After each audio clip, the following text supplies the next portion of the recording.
Hello everyone. In this video, I'm going to show you how to catch a Petank in Expedition 33. Throughout the story, you'll find these strange critters scattered around inside the dungeons. At first glance, you'll find these as just any normal enemies, and you might attempt to attack them just as normal. But they will immediately flee and get out of range.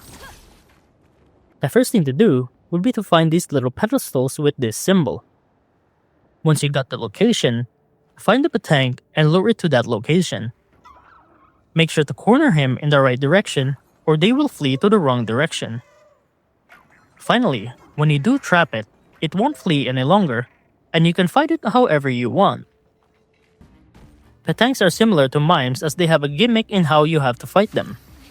In this case, you have to destroy the enemy before they can even flee after a certain amount of turns. So use your high damage abilities as much as you can. And that's how to catch Petank in Expedition 33.